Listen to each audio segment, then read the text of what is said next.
أعوذ بالله من الشيطان الرجيم.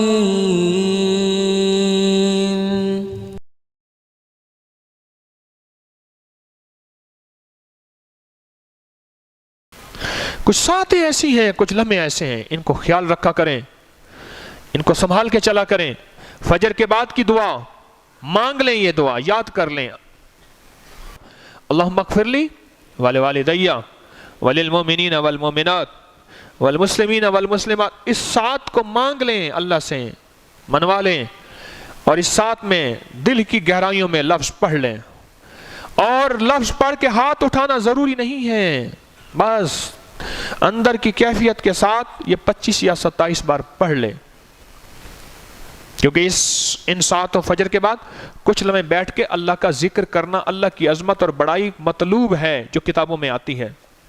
اور عصر کے بعد بس جو دل کی مراد ہے انشاءاللہ پوری ہوگی. وَقَفَى بِاللَّهِ وَلِيًّا وَقَفَى بِاللَّهِ نَصِيرًا. یہ ہے اعمال سے پلنا، بننا اور بچنا، کہ اعمال سے پلنے اور بننے اور بچنے کا یقین دل میں آ جائے کہ میں پلوں گا اعمال سے، نبوت والے اعمال سے، اور میرے کام بنیں گے اعمال نبوی سے، اور میں دنیا آخرت کے غموں سے اگر بچوں گا تو اعمال نبوی سے بچ سکوں گا. اس کے علاوہ کوئی راستہ نہیں ہے، کوئی منزل نہیں ہے. فجر اور عصر کے بعد کی سات حیرت انگیز سات ہے. اس ساتھ میں یہ لفظ یاد کر لیں اور اکثر کو یاد ہوگا. اللہم اغفر لی ولوالدی وللمؤمنین والمؤمنات والمسلمین مختصر سی لفظ ہیں، مختصر سے الفاظ ہیں نور نبوت کے.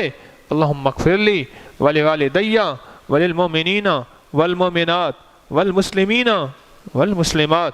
یہ 27 یا 25 بار پڑھ دل کی گہرائیوں میں، عصر کے بعد اور فجر کے بعد بس. اور اپنی مراد کو رکھ دل میں، اپنے من کو رکھ دل میں، اپنی چاہت کو رکھ دل میں.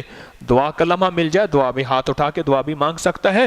اگر نہیں ہے تو یہی دعا ہے، یہی دعا ہے، اور یہی خاص گھڑی ہے، اور یہی خاص لمحہ ہے، اور یہی خاص وقت ہے. بس فیصلے ہو جاتے ہیں اور غیبی نظام تیرے موافق ہو جاتا ہے، اور غیب سے ناممکن ممکن ہو جاتا ہے.